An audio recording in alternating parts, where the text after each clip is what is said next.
Alors, les lignes de covoiturage ont été conçues en France, où elles sont testées et déployées en conditions réelles depuis plusieurs années, grâce au partage par les collectivités locales de l'État et l'État. Alors, nous venons de découvrir leur fonctionnement et d'après les premiers retours, les résultats semblent plutôt prometteurs. Si une seule fois par an, il y a un problème, c'est plutôt une bonne nouvelle. Mais ces solutions sont-elles vraiment un potentiel de transformation ? Alors, pour nous éclairer davantage, nous avons le plaisir d'accueillir deux experts du secteur de la mobilité. Fabien Laurent, directeur de recherche à l'École des ponts et au CIRED, spécialiste de l'économie des transports. Et aussi Alain Sauvant, directeur de l'Autorité de la qualité des services de transport et inspecteur à l'Inspection générale de l'environnement et du développement durable au sein du ministère de l'écologie. Alors bonjour messieurs. Fabien, vous avez développé depuis de nombreuses années l'analyse du trafic routier d'une part et le potentiel des transports collectifs d'autre part. Quel regard portez-vous sur les lignes de covoiturage que l'on vient de voir ? Oui, merci.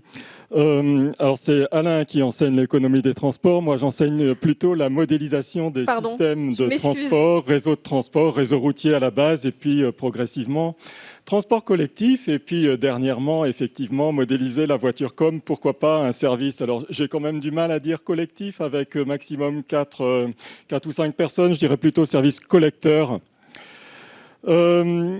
Oui, j'y crois. Dès 2018, on avait fait étudier à un groupe d'étudiants du Master Smart Mobility. On leur avait fait étudier, alors on avait appelé ça Métronet. Et le concept, c'était de faire l'équivalent d'un réseau de métro avec des itinéraires typiquement sur des routes départementales. Et puis certaines sur l'axe nord-sud et puis d'autres sur l'axe d'est en ouest. Et ça permettait d'avoir un quadrillage du territoire, des possibilités de correspondance. Donc j'y croyais beaucoup et puis on a fait un dossier d'innovation pour la ville de Paris en ciblant le département du Val-de-Marne. Alors je m'étais peut-être trompé de département, j'aurais mieux fait de choisir l'Essonne. Bref, toujours est-il que donc modéliser les choses, il ne faut pas se laisser brider, si je peux dire, par nos habitudes. Et là, le challenge, c'est de modéliser un système qui commence à exister grâce à ECOV et puis qui est quand même pas standard, pas classique. Et donc, il faut mettre ça dans des modèles de simulation parce que sans modèle de simulation, faire des études de planification, on est un peu sec. Donc, c'est ça le challenge actuel. Et donc, les premiers développements entrepris en ce sens depuis 2 ans maintenant montre un potentiel tout à fait intéressant, des taux de participation qui, si on règle bien des niveaux de tarifs, si on construit bien la familiarité et tout ce qu'on voyait là comme facilité, si je peux dire, d'interaction, comme avec l'appli, mais aussi avec la station, bien sûr, et puis tout ça en quelques clics. Donc, ma foi, si on arrive à jouer ça bien, et puis à diffuser la notoriété, dans ce cas-là, ça devrait pouvoir marcher d'après nos techniques usuelles de modélisation. Est-ce que vous enseignez tout ça à vos étudiants ? Oui.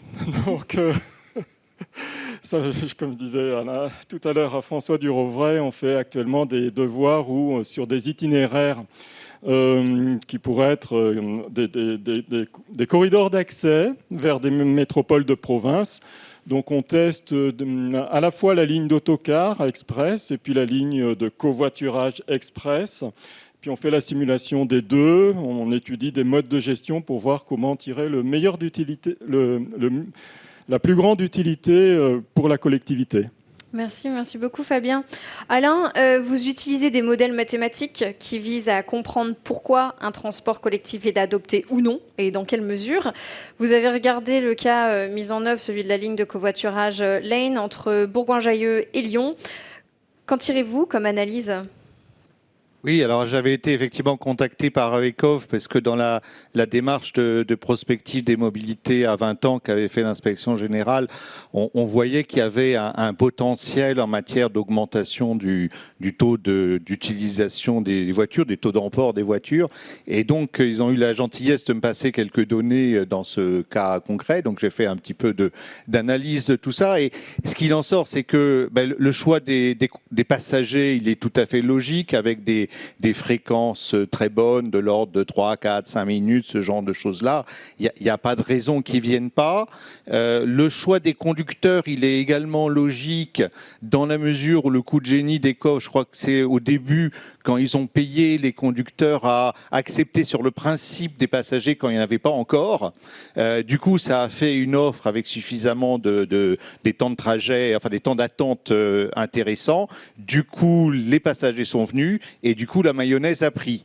Et je crois qu'ils ont encore après un peu de number crunching, moi j'ai l'impression qu'ils ont quand même du potentiel devant eux, à la fois parce qu'il y a des progrès dans la notoriété qui est possible, et donc avec plus de notoriété, on pourrait avoir des niveaux de trafic à ce niveau de fréquence qui seraient un peu plus proches de ceux du bus, et pour l'instant, comme ça fait un petit peu peur au début, qu'est-ce que c'est ce nouveau truc, est-ce que je vais pouvoir rentrer chez moi le soir, etc. Si on met davantage en confiance l'utilisateur avec les garanties, et puis je pense que l'autre point de progrès et de potentiel derrière, c'est tout ce qui est informer le passager sur le fait qu'il y a un conducteur qui part de son bureau ou de chez lui le matin ou de son bureau le soir, et que donc du coup, il va avoir une fréquence encore améliorée. Ça rend le flanc de pointe, c'est-à-dire là, un peu après la pointe, notamment de l'après-midi, le début de soirée, plus viable pour ce genre de service. Donc ça veut dire qu'il sera plus viable pour des niveaux de trafic un peu plus faibles. Et puis l'autre truc, c'est que on pourra effectivement aussi peut-être un jour commencer à davantage organiser des correspondances. Il y en a un petit peu avec ce genre de système, que ce sera viable, et y compris aussi des correspondances qu'on voit un petit peu à Lyon avec les transports collectifs. Et l'autre truc qui est intéressant, c'est que ça permet de desservir dans un coin où il y a aussi un TER dans le coin. Évidemment, si vous êtes le chef de gare et que vous habitez juste à côté de la gare, le TER, il est très bien pour vous. Mais si vous n'êtes pas le chef de gare et que vous habitez un peu plus loin, le fait qu'il y ait une voiture qui passe pas loin de chez vous, c'est quand même un gros avantage. Et là aussi, si votre bureau il n'est pas à la gare, c'est aussi un gros avantage. Et donc, je pense que c'est complémentaire, comme on dit, avec à la fois les trains régionaux, les bus et les cars, qu'ils soient express ou pas. C'est même probablement complémentaire dans la mesure où s'il y a un car ou un bus en soirée, ça tranquillise le voyageur sur le fait que quand il part le matin, il aura bien une possibilité de rentrer chez lui dans des bonnes conditions. Merci à vous deux d'avoir répondu aux questions. Je vous invite à...